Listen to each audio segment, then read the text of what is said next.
அனைவருக்கும் வணக்கம். ஒளி உலகிலிருந்து மென்குரல்கள் 3வது பாகம். 1945 வருடம் நவம்பர் மாத செய்திகளை படிக்கிறோம்.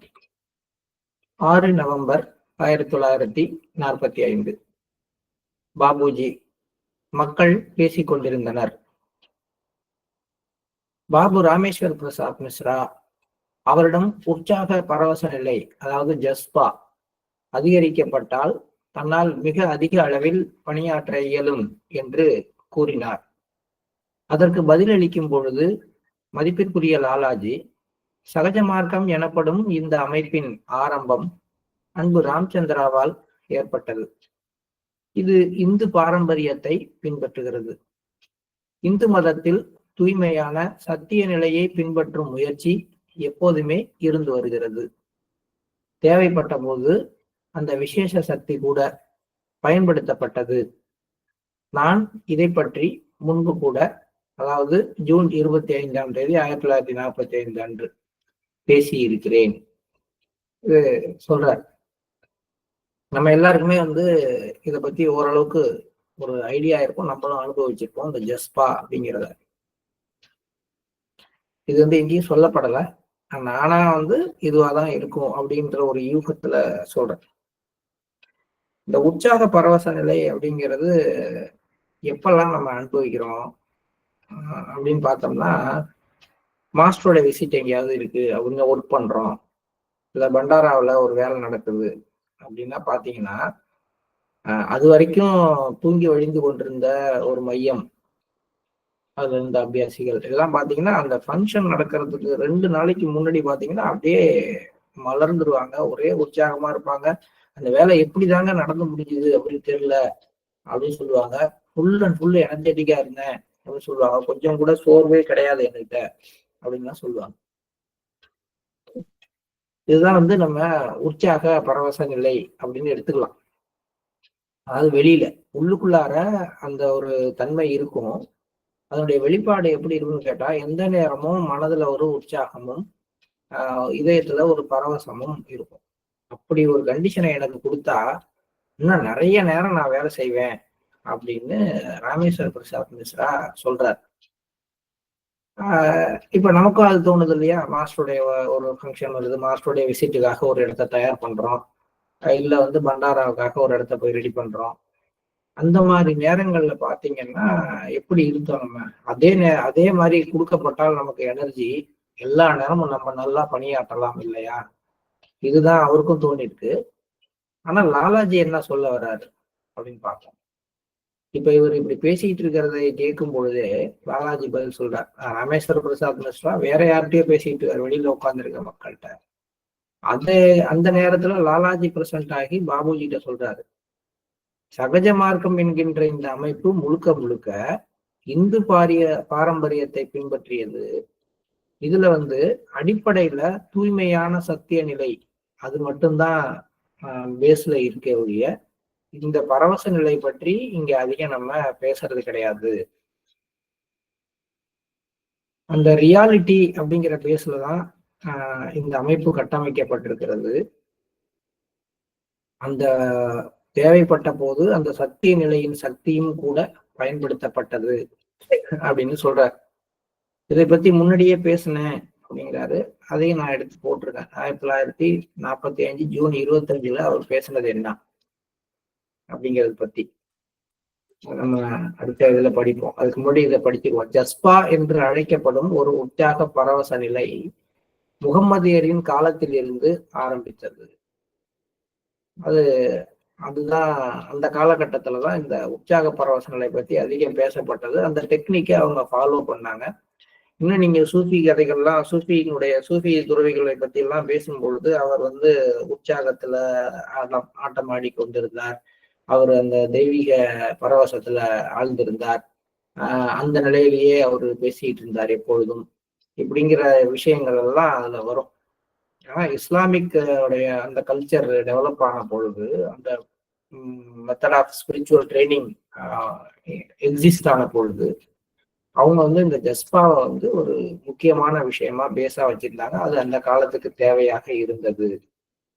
நீங்கள் அனைவரும் கூர்ந்து கவனித்தால் அன்பு ராமச்சந்திராவிடமிருந்து அந்த நிலை முற்றிலுமாக பறிக்கப்பட்டிருப்பதை காண்பீர்கள். இதுதான் வந்து அடுத்த லெவல் ஆஃப் எக்ஸிஸ்டன்ஸ்.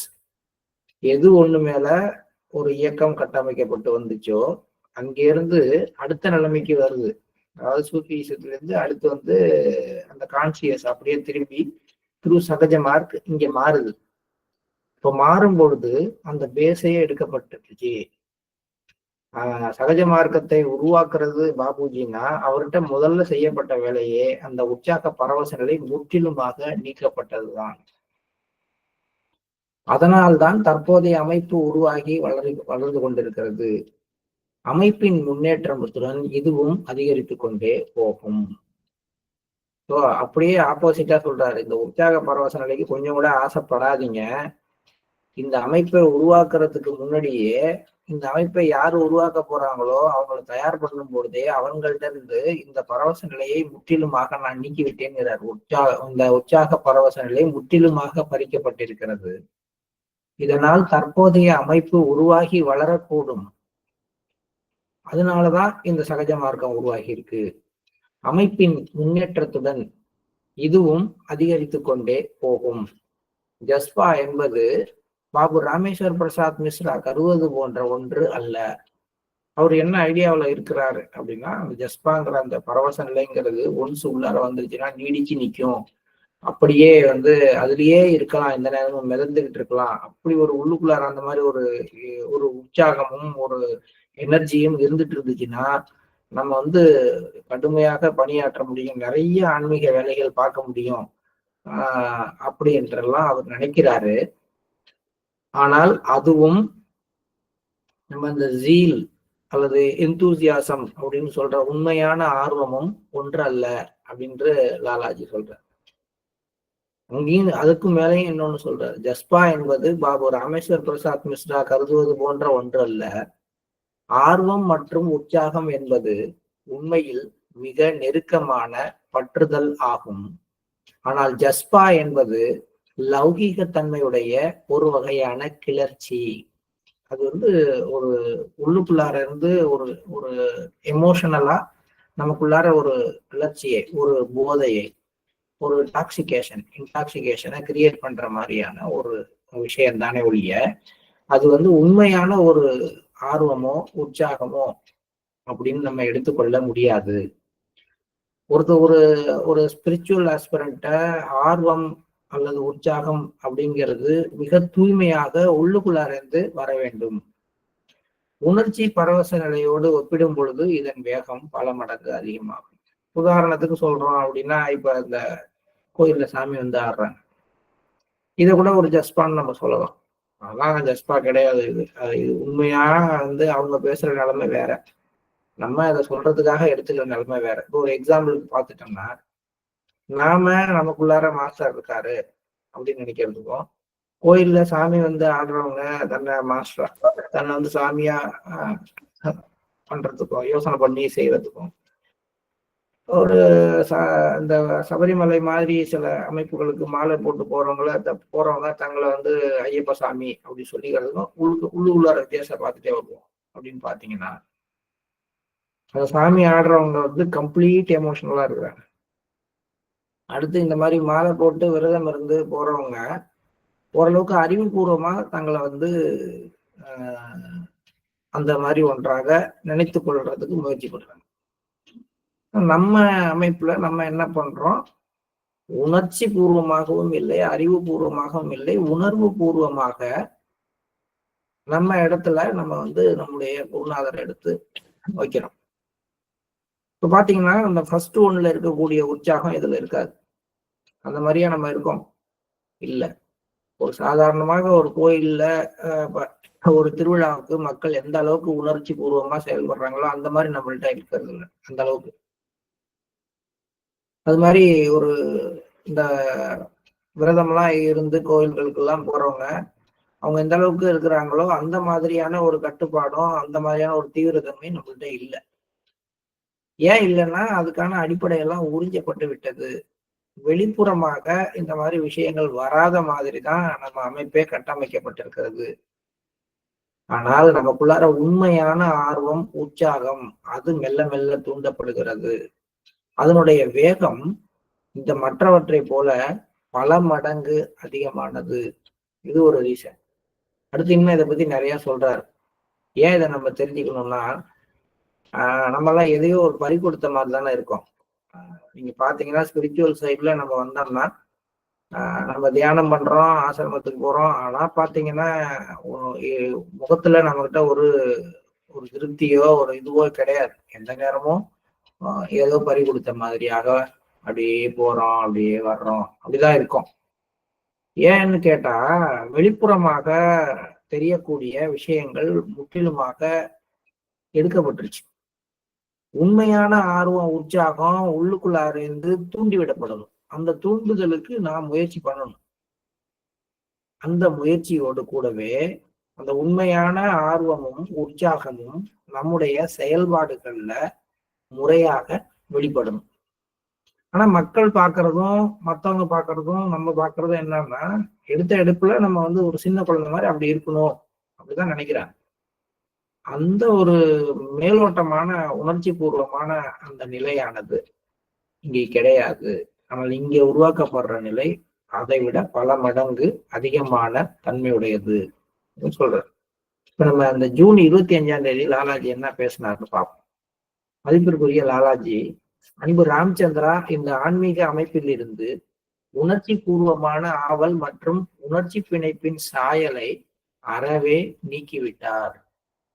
கம்ப்ளீட்டா எடுத்தாச்சு. அப்ப இங்க யாரும் ஆன்மீகத்தினால உணர்ச்சி வசப்பட்ட நிலைக்கு வர மாட்டாங்க. அன்லஸ் அந்த முதல் 3 மாதத்துல இருக்கிற அபியாசிகள் அவங்களுக்கு மட்டும் அது அலோவ் பண்ணப்படுது. அதனாலதான் அவங்க பாத்தீங்கன்னா ஒரே எந்துவா இருக்கிறாங்க. ரொம்ப ஒரு உற்சாகத்தோட ஓடி ஓடி ஒரு ஒரு விஷயமும் செய்வாங்க. அப்புறம் பாத்தீங்கன்னா முழுக்க முழுக்க ஒரு சைலண்ட் ஸ்டேட்டுக்கு போவாங்க. நம்ம எல்லாரும் அந்த ஸ்டேட்டுக்கு அவங்க வர்ற வரைக்கும் வெயிட் பண்ணுவோம்.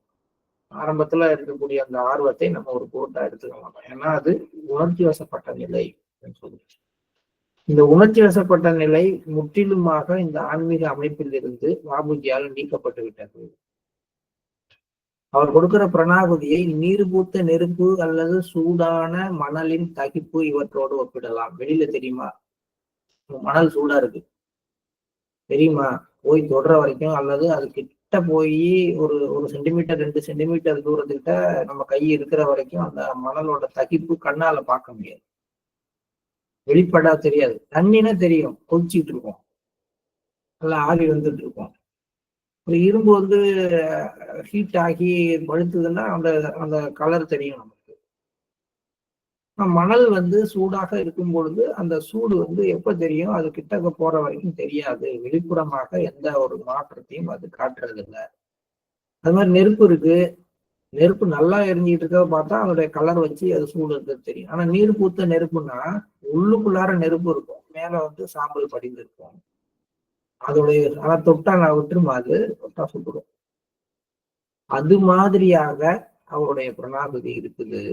வெளியில எந்த விதமான உணர்ச்சி பூர்வமான வெளிப்பாட்டையும் அந்த பிரணாகுதி காட்டுவதில்லை. இது அவரால் ஆரம்பிக்கப்பட்டுள்ள ஈடு இணையற்ற ஒரு வழிமுறையாகும். இதுதான் அங்கேயும் சொல்றாரு. ஆரம்பத்துல இந்த முறை இந்து பாரம்பரியத்தை சார்ந்தது.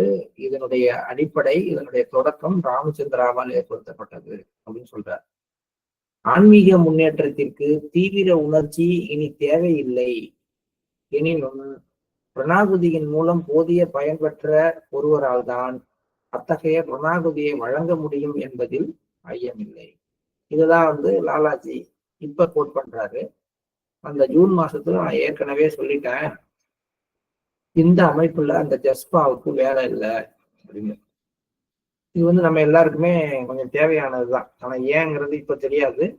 அந்தந்த காலகட்டம் வரும்பொழுது இது நமக்கு ஞாபகம் வரும். நம்ம இந்த மாதிரி உற்சாகத்துக்காக இயங்குற காலகட்டம் வரும்.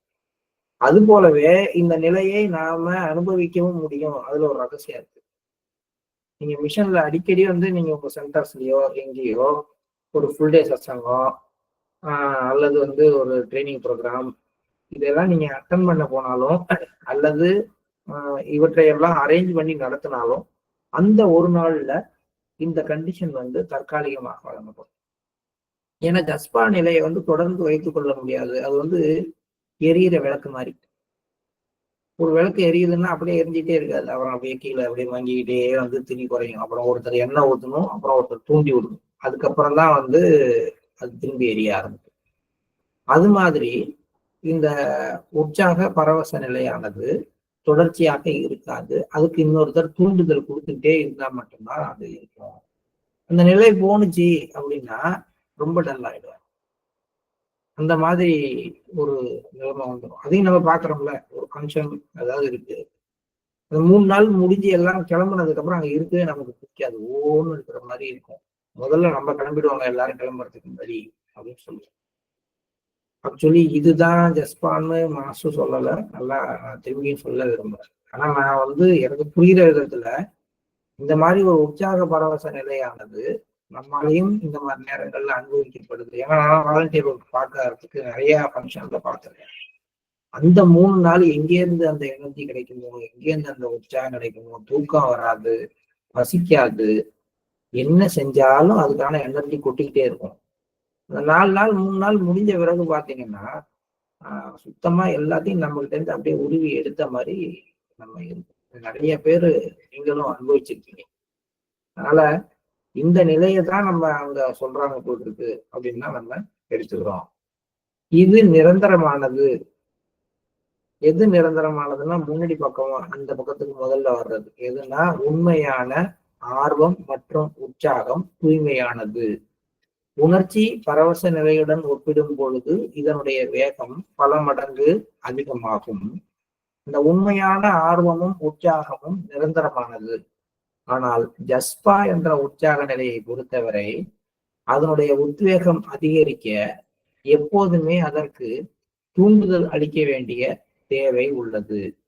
அதன் மூலமாக மட்டுமே இந்த ஜஸ்பா என்கின்ற நிலையை பயன்படுத்தி வெற்றி பெற முடியும் என்பது அல்ல. உள்ளார்ந்த ஆர்வம் இதைவிட பல மடங்கு சிறப்பாக செயலாற்றும். அந்த நிலை மேல இருக்கிற அந்த ஆர்வத்தை ஆரம்பத்திலே எடுக்கிறார் லாலாஜி. அதுக்கு ஆசைப்படாதீங்க, எது வேணான்னு சொல்லி புது அமைப்பை கொண்டு வந்திருக்கிறோமோ அங்க வந்து அந்த பழைய நிலைக்கு ஆசைப்படுறது நியாயம் கிடையாது. அதை விட உள்ளார்ந்த ஆர்வம் உங்கள்கிட்ட உருவானுச்சுன்னா அது லாங் லாஸ்டிங்கா ரொம்ப நாளைக்கு இருந்து மிக சிறப்பாக செயலாற்றும். ஜஸ்பா நிலையின் வசப்பட்டவர்களுக்கு நிவாரணமே கிடையாது. அதன் மீதான அந்த ஆர்வம், அதன் மீதான அந்த ஈடுபாடு நிலைத்து விடுகிறது. அவங்களுக்கு உள்ளார்ந்த ஆர்வம் உருவாகிறது இல்லை. உள்ளார்ந்த ஆர்வம் உருவாக்கப்பட்டவர்கள் கூட அமைதியான பற்றுதல் நிலையை எட்ட வேண்டிய தேவை உள்ளது. இன்னும் போறாரு, டீப்பா போறாரு. உணர்ச்சி வசப்பட்ட உற்சாக பரவச நிலை வேணாம், ஆர்வம் அதை நோக்கி உள்ள போங்க, உள்ளார்ந்த ஆர்வத்துக்கு போங்க அப்படின்னு சொல்றாரு. ஆனா அந்த உள்ளார்ந்த ஆர்வமும் எப்படி இருக்கணும்னா பற்றுதல் வந்து அமைதியான நிலைமையில இருக்கோ இல்லையோ அதனால இப்ப அந்த உள்ளார்ந்த ஆர்வம் வர்றவங்களுக்கு ஓரளவுக்கு மிஷன் மேல ஒரு ஈடுபாடு இருக்கும், மாஸ்டர் மேல ஒரு பற்றுதல் இருக்கும். அதனால அதை செய்யறோம்னா கூட அந்த பற்றுதல் கூட மிகுந்த அமைதியான நிலையை எட்ட வேண்டி இருக்கணும். அப்படி ஒரு பற்றோடு தான் செய்யறாங்களா அவங்க அப்படின்னு தெரியாத அளவுக்கு வர வேண்டும். அது போன்ற நிலை வர வேண்டும். ஆனால் அது நீண்ட காலத்துக்கு பின்புதான் அவசியமாகிறது. நீங்க சகஜ மார்க்க மெத்தட்ல பிரணாகுதி வாங்கினீங்கன்னா அந்த பணியை அது செய்து கொள்கிறது. இந்த வழிமுறை அந்த பணியை செய்கின்றது. இதெல்லாம் சொல்லிட்டாரு. சொல்லிட்டு ராமேஸ்வர் பிரசாத் மிஸ்ராவை தியானத்தில் அமர சொல்றார். மதிப்பிற்குரிய லாலாஜி, பாபு ராமேஸ்வர் பிரசாத் மிஸ்ராவின் பார்வைக்கு கொண்டு வரப்பட்டிருப்பது உணர்ச்சி நிலை. இந்த ஜஸ்பாவை கொண்டு வந்துள்ளார். இதை அதிகரிக்கவும் செய்யலாம். தற்போதைய பூரணமான நிலைமையில் கீழிறங்குகின்ற ஒரே ஒரு பிரணாகுதியின் விளைவு வாழ்நாள் முழுவதும் மறையாது என்று நான் உறுதியளிக்கிறேன். ஆனால் அதை பெறுகின்ற ஆர்வலர் அதை வீணடித்து நீக்க விரும்பினால் அது மறையக்கூடும். இந்த கண்டிஷனை பத்தி சொல்றாரு. அந்த உணர்ச்சி நிலை அவர் கேட்டார் இல்லையா, அந்த கண்டிஷனையும் அவருக்கு கொடுக்குறாரு லாலாஜி. இதுதான் உணர்ச்சி நிலை, இதை பார்த்துக்குங்க. இது தேவைப்பட்டால் தூண்டுதல் மூலமா அதிகரிக்கவும் செய்யலாம். இது மேல தனி. கீழே அவருடைய இப்போதைய தற்போதைய பூர்ணமான நிலையில அவருக்குள்ளார இறங்குகின்ற ஒரு புர்ணாகுதியுடைய விளைவானது அவருடைய வாழ்நாள் முழுவதும் மறையாமல் அவருக்கு இருக்கும் அப்படின்னு நான் அவருக்கு உறுதி அளிக்கிறேன் சொல்றார். ஸோ அவர் ஆசைப்பட்ட அந்த ஜஸ்பாங்கிற கண்டிஷனையும் அவருக்கு உள்ளார கொடுத்து காட்டுறாரு, எப்படி இருக்குன்னு பாருங்க, இதை உங்களால முடிஞ்சா மெயின்டைன் பண்ணிக்கங்க. ஆனால் இதை பெறுபவர் அதை வீணடித்து நீக்க விரும்பினால் அந்த நிலை தானாக மறைந்துவிடும் சொல்ல. இதுதான் மெதுவாக உள்ளுக்குள் கனன்று மொத்த நெருப்பு கூட்டத்தையும் விருப்பமடைய செய்கின்றது. நாட்கள் செல்ல செல்ல இதன் பலன் தெரியும். இன்னும் 2 வெள்ளிக்கிழமைகள் என்பது 8 நாட்களை உருவாக்கியுள்ளன என்பது இந்திய பழமொழி. இதுதான் உண்மை. நான் இந்த இரு விஷயங்களையும் ஒன்றாக கலந்து வைத்திருந்தேன். அதாவது உணர்ச்சி பரவச நிலையின் போதையும் அதில் சேர்க்கப்பட்டிருந்தது. ஆனால் தூய்மை மட்டுமே வெல்லும். இப்ப லாலாஜியுடைய காலகட்டத்துல இருந்த டிரான்ஸ்மிஷனுடைய எஃபெக்ட்ல சொல்றார். என்னுடைய டிரான்ஸ்மிஷனோட விஷயத்துல நான் ரெண்டையுமே மிங்கிள் பண்ணேன். ஏன்னா அவர் அந்த சூஃபி ட்ரெடிஷன்ல இருந்து வந்தவர். அந்த காலகட்டத்தினுடைய தேவை அதை முற்றிலுமாக ஒழிக்க முடியாததாக இருந்ததுனால ஒரு பக்கம் நான் 2 விஷயத்திலையும் கால் வச்சிருந்தேன். ஒரு பக்கம் நான் தூய்மையின் மீது, சத்திய நிலையின் மீது தடம் பதித்திருந்தேன். இன்னொரு பக்கம் இன்னொரு ட்ரெடிஷன்ல இருந்து வந்த அந்த பேஸையும் வச்சிருந்தேன். அதனால நான் என்னுடைய பொன்னாவதியில ரெண்டையும் கலந்து கொடுத்தேன். ஓரளவுக்கு உணர்ச்சி பரவச நிலையும் என்னுடைய விஷயத்துல சேர்க்கப்பட்டிருந்தது. ஆனால் அதுக்கு முக்கியத்துவம் கொடுக்கப்படல. ஏன்னா அதை விட உள்ளுக்குள்ளார இருக்கிற அந்த உண்மையான தூய்மை மட்டுமே, அந்த தூய்மையான கண்டிஷனை புலூஸ் அப்படின்னு சொல்லுவாங்க, அந்த தூய்மை மட்டுமே வெல்லும். அதுதான் கடைசி வரைக்கும் நிலைக்கும் அப்படின்னு லாலாஜி சொல்றார். 7 நவம்பர் 1945. இப்ப அந்த கண்டிஷன் எல்லாம் முடிஞ்சு போச்சு. இன்னைக்கு படிச்சதுல முக்கியமானது இந்த ஜஸ்பாங்கிற உணர்ச்சி பரவச நிலையான விஷயம். அது தேவையானா அது முக்கியம் கிடையாது. அது மேல நம்ம சிஸ்டம் கட்டமைக்கப்படவில்லை. நம்ம ஏற்கனவே படிச்ச மாதிரி இந்த 3rd வால்யூம் ஃபுல்லா சகஜ மார்க்கத்தோட அடிப்படை விஷயங்கள், நிறைய விஷயங்கள் பேசப்படுது. இது ஒற்றுமைக்காகவும் அமைதிக்காகவும் நிறுத்தி நிற்கக்கூடிய ஒரு அமைப்பு. சகிப்புத்தன்மை அப்படிங்கிறது தான் இதனுடைய அடிப்படை கொள்கை. இதனுடைய பேசிக் பிரின்சிபிள் வேற எதுவுமே கிடையாது. டாலரன்ஸ். இதெல்லாம் நம்ம புரிஞ்சுக்கிட்டு வரோம் ஒண்ணு ஒண்ணா.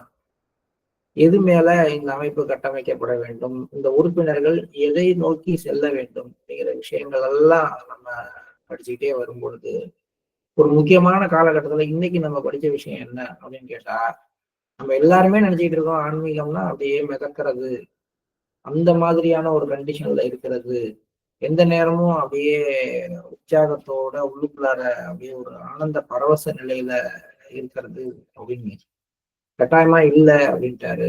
அது எல்லாம் நீக்கப்படுறதுதான் இந்த சிஸ்டத்துல. அதுக்காக தான் இந்த சிஸ்டமே எக்ஸிஸ்ட் ஆயிருக்கு அப்படிங்கிறார். உணர்ச்சி பரவச நிலை மேல மக்களுக்கு இருக்கிற அந்த போதையை நீக்கிட்டு உண்மையான சத்திய நிலையை நோக்கி கூட்டிட்டு போறதுக்குதான் இந்த சிஸ்டம் வந்திருக்கு. என் காலத்துல நான் வந்த பொழுது முதல்ல கொஞ்ச நாளைக்கு இது ரெண்டையும் மிக்ஸ் பண்ணி நான் வச்சிருந்தேன். உணர்ச்சி பரவச நிலையும் அழிக்கப்பட்டது, இதுவும் கொடுக்கப்பட்டது. ஆனால் ராமச்சந்திராவோட காலம் வரும்பொழுது அவர் தன்னுடைய பொன்னாகுதியில அது இல்லாமல் நீக்கிவிட்டார். அதனாலதான் டிரான்ஸ்மிஷன் வாங்கினா, சிட்டிங் வாங்கினாலாம் யாரும் அப்படியே புள்ளி குதிச்சு எந்திரிச்சு வர்றதெல்லாம் கிடையாது. வந்ததை விட இன்னும் அமைதியாக மாடரேட்டா வெளில போறாங்க. ஒண்ணுமே தெரியல சார் அப்படின்னு சிட்டிங் முடிஞ்சோன்னு சொல்றவங்க தான் நிறைய பேர் இருக்கிறாங்க. ஏன் ஒண்ணுமே தெரியல? தெரியற மாதிரி இருக்கக்கூடிய உணர்ச்சி பூர்வமான விஷயங்கள் எல்லாமே இந்த பொன்னாகுதியில நீக்கப்பட்டு விட்டது. அது எதுவும் அந்த மாதிரி எஃபெக்டே கொடுக்காது. நான் எப்பயுமே சொல்ற எடுத்துக்காட்டு ஒண்ணுதான். இப்ப நான் ஒரு மது அருந்துறேன் அப்படின்னா உள்ள போனவன்னா அது என்னுடைய நரம்புகள்ல ஒரு வெளிப்புறமான எஃபெக்டை கொடுக்குறது நல்லாவே எனக்கு தெரியுது. அதாவது மத்தவங்க என்கிட்ட அந்த மாற்றம் ஏற்படுறத பாக்குற அளவுக்கு அந்த எஃபெக்டை கொடுக்குது. இதே ஒரு காஃபி குடிக்கிறேன், டீ குடிக்கிறேன், அந்த கஃபின் உள்ள போகுது அப்படின்னா நான் முன்னாடியோட பிரிஸ்கா இருக்கிற மாதிரி நான் ஃபீல் பண்றேன். மற்றவங்களுக்கு பெருசா அந்த எஃபெக்ட் தெரியாது, but I feel that effect. நான் ஹைலி பேலன்ஸ்டு டயட் ஒன்று எடுத்துக்கிறேன். நல்லா ஒரு சத்து மாவு கஞ்சி குடிக்கிறேன், இல்லைன்னா ஒரு ஒரு நல்ல பழச்சாறு அருந்துறேன்னா உடனே எந்த எஃபெக்ட்டுமே கிடைக்காது. அந்த டேஸ்ட் மட்டும்தான். அது கூட டேஸ்டா இருக்குன்னு சொல்ல முடியாது. ஆனா இந்த மூணையுமே தொடர்ச்சியா ஒரு வருடத்துக்கு ஒருத்தர் அருந்துறாருன்னு வச்சுக்கோம். தொடர்ச்சியா டெய்லி வந்து அவர் வந்து 2 கோப்பை மது அருந்துறாரு, இவர் 2 கோப்பை தேநீர் அருந்துறாரு, இவர் 2 கோப்பை காஃபி அருந்துறாரு, இன்னொருத்தர் டெய்லி 2 கோப்பை ஒரு நல்ல ஒரு சத்தான பழச்சாறு அருந்துறாரு. அப்படின்னா எது கடைசியில அவர் ஆரோக்கியமா வச்சிருக்கும், எது அவருக்குள்ளார ஒரு நிலைத்த தன்மையை கொடுத்திருக்கும், எது அவருடைய உடல்ல மாற்றத்தை ஏற்படுத்திருக்கும், எது வந்து நிரந்தரமானதா இருக்கும். இதேதான் ஆன்மீகத்திலையும் அப்படியே வரும்பொழுது இந்த உணர்ச்சி பரவச நிலைங்கிறது அந்த மது மாறி அந்த கஃபின் மாறி வெளிப்புறமாக நம்மளை தூண்டி விடுமே ஒழிய அது வந்து நிலைக்காதுங்கிறாரு. அதனால நம்முடைய சிஸ்டம் ஆஃப் மெடிடேஷன்ல கொடுக்கப்படுற அந்த ஒரு பிரணாகுதியில அந்த தூண்டுதல்களுக்கான எல்லா விஷயங்களையும் பாபுஜி வெரி பிகினிங்கே எடுத்துட்டாரு. இந்த பிரணாகுதி அதெல்லாம் செய்யறது இல்லை. ஆனா நான் ஒரு தடவை இதை அனுபவிச்சேனே அப்படின்னு நீங்க சொன்னீங்கன்னா அந்த நேரத்துல அது தேவையானதாக இருந்தால் அது வழங்கப்படுது. இப்பொழுதும் அதெல்லாம் இருக்கு. அதுக்குதான் நான் சொன்னேன், ஒரு நீங்க இதெல்லாம் அனுபவிக்கணும்னு ஆசைப்பட்டீங்கன்னா நீங்க அடிக்கடி உங்க சென்டர்ல என்ன பண்ணுங்க, ஒரு 10 பேர் இப்ப புக் ரீடிங் மாதிரி ஒரு 10 பேர் சேர்ந்து ஒரு ஒரு ஒரு ஃபங்க்ஷன் நீங்க செஞ்சீங்கன்னா அது குழந்தைகளுக்கான ப்ரோக்ராமா இருக்கலாம், பெரியவங்களுக்கான ப்ரோக்ராமா இருக்கலாம், ப்ரிசப்டருக்கான ப்ரோக்ராமா இருக்கலாம், இல்ல 2-3 சென்டர்ல இருக்கிறவங்க ஒன்னா சேர்ந்து ஒரு செய்யலாம். அந்த மாதிரி செய்யும் பொழுதெல்லாம் நீங்க இதுவரைக்கும் இருந்ததை விட சிறப்பான உற்சாகமான ஒரு மனநிலையை அனுபவிப்பீங்க. அது அந்த நேரத்துல உங்களுக்கு ஒரு ஃபியல் மாதிரி ஒரு தூண்டுதல் மாதிரி இருக்கும். அந்த நேரங்கள்ல மட்டும்தான் இந்த உற்சாக பரவச நிலையை நம்ம அனுபவிக்க முடியும். நம்ம டிரான்ஸ்மிஷன் பியூரா அந்த சத்திய நிலையை நோக்கி தான் நம்மளை அழைச்சிட்டு போகுது. இதுதான் நம்ம மிஷனுடைய நம்ம நம்ம வாங்குற டிரான்ஸ்மிஷனுடைய இன்னொரு எஃபெக்ட். அதனால அதுல அது கிடைக்கலையே, என்ன சார் புதுசப்பட்ட சுட்டிங் வாங்கின ஒண்ணுமே தெரியலையே, சங்கத்துல உட்கார்ந்த ஒண்ணுமே தெரியலையே அப்படின்னு சொல்றவங்க எல்லாம் இதை திருப்பி திருப்பி படிக்கணும் அப்படின்னு நினைச்சிட்டு இருக்கவங்க எல்லாம் அதை திருப்பி திருப்பி படிக்கணும். இங்க அது முழுமையாக நீக்கப்படும். ஏன் நான் திருப்பி இதை நிறைய பேசுறேன் அப்படின்னா நம்ம எந்த அஸ்திவாரத்து மேல நிக்கிறோங்கிறதுல நம்ம தெளிவா இருக்கணும். முதல்ல எதை எதிர்பார்க்க கூடாதுங்கிறதுல நம்ம தெளிவா இருக்கணும். அது இருந்தாதான் நம்ம மாஸ்டர்கிட்ட போகும்பொழுது அவர் என்ன கொடுக்குறாரோ அதோட மரியாதை நமக்கு கிடைக்கும். இப்போ உங்க பையனையே கூப்பிட்டு அவன்கிட்ட ஒரு டம்ளர் ஒரு ஒரு இந்த மாதிரி ஒரு சாதாரண ஒரு பழச்சாறையோ இல்ல ஒரு நல்ல ஒரு பேலன்ஸ்டு நல்ல ஒரு சத்தான ஒரு டயட்டையோ கொடுத்தீங்கன்னா அதை வாங்கி சாப்பிட்றதுக்கு விரும்புறாங்கன்னா இல்ல வந்து குர்குரே அந்த மாதிரி ஐட்டங்கள் பாக்கெட்ல அடைக்கப்பட்ட ஐட்டங்கள் அதை விரும்புறாங்கன்னு கேட்டா எப்பயுமே இந்த பக்கம்தான் விருப்பம் இருக்கு. ஆனா நம்ம என்ன சொல்றோம், அவங்களுக்கு புத்தி சொல்றோம், இதெல்லாம் இப்பதான் டேஸ்டா இருக்கும், ரியலா இது வந்து உடம்புக்கு. ஆனா நமக்கு நமக்கு நாமே புத்தி சொல்லிக்கணும். என்ன சொல்லிக்கணும்னா இந்த பஜனை பாடுறது, கோயில்ல போய் சாமி கும்பிடும் பொழுது வரக்கூடிய உணர்வு, அல்லது வந்து வேறு சில இந்த கை தட்டி டான்ஸ் ஆடி செய்யும் பொழுது வரக்கூடிய உணர்வு, இதெல்லாம் வந்து நிலை கிடையாதுப்பா. இது வந்து மேல நல்லா இருக்கும், அந்த நேரத்துக்கு வேணா கொஞ்ச நேரத்துக்கு நல்லா இருக்கும். ஆனா உண்மையிலேயே வேணும்னா நீ இதையெல்லாம் தாண்டி இந்த மாதிரி எந்த தூண்டுதலும் கொடுக்காத ஒரு சத்தான ஒரு விஷயத்தை நோக்கி, சத்தியத்தை நோக்கி நாம போக வேண்டும் அப்படின்னு நமக்கு நாமே சொல்லிக்கணும். இப்ப நம்ம அப்படியே என்டையரா வேற இடத்துக்கு வரோம். லாலாஜி ரொம்ப வருத்தமா ஏதோ சொல்ல போறாரு. ஏன்னா நவம்பர் 7, 1945 மதிப்பிற்குரிய லாலாஜி, நான் இப்போது வந்து விட்டேன். இது ஒரு வாரம் தான் இருக்கு. அவர் எங்க போயிருந்தாரு, எங்கிருந்து திரும்பி வந்தாருங்கிறதுலாம் சொல்லப்படல. நவம்பர் 8, 1945 மதிப்பிற்குரிய லாலாஜி, நான் இப்போது களைத்து விட்டேன். இவர்கள் அனைவரும் என் பொறுமையை வற்றச் செய்து விட்டனர் அப்படின்னு சொல்றாரு. அது மாதிரி ஏதோ நடந்திருக்கு. அது என்னமோ அந்த சூழ்நிலையை பத்தி அவர் பேசுறார். சுவாமி விவேகானந்தர், உங்களிடம் வருபவர்களுக்கு பயிற்சி அளியுங்கள். இனியும் உங்களை வருத்தி கொள்ள வேண்டாம். உங்கள் ஆரோக்கியத்தை மேம்படுத்திக் கொள்ளுங்கள். அப்போது நாம் கூட்டங்களில் செயல்படலாம். மக்களுக்கு உங்களுக்காக மக்கள் காத்திருக்கிறார்கள். இதெல்லாம் பாபுஜிக்கு சொல்றார். கொஞ்சம் உடம்ப கவனிச்சுக்கோங்க, இதுக்காகவும் உங்களை ரொம்ப ஸ்ட்ரெயின் பண்ணிக்காதீங்க, உங்களுடைய ஆரோக்கியத்தை மேம்படுத்துங்கள். இன்னும் பல ஆண்டுகள் நீங்க இருந்து வேலை செய்ய வேண்டியிருக்கு. உங்களுக்கு உங்க உடல்நிலை மேல கவனம் போகவே போகாது. ஆனா நீங்க தான் அது மேல கவனம் செலுத்த வேண்டும். நீங்க எந்த அளவுக்கு உடலை ஆரோக்கியமாக வைத்துக் கொள்றீங்களோ அப்பதான் பெரிய பெரிய கூட்டங்கள்ல மக்கள்கிட்ட நீங்க வந்து ஒர்க் பண்ண முடியும். அதுக்கு நிறைய நிறைய எனர்ஜி தேவைப்படும். அதுக்காக உங்களை ஆரோக்கியமாக வைத்துக் கொள்ளுங்கள். மக்கள் உங்களுக்காக காத்திருக்கிறார்கள் அப்படின்னு சொல்றார். நாமும் இப்ப அவங்களுக்காக தான் காத்துட்டு இருக்கோம். மாஸ்டருக்காக காத்துட்டு இருக்கோம்.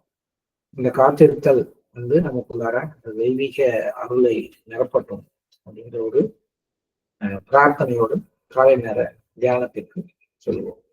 Please start meditation.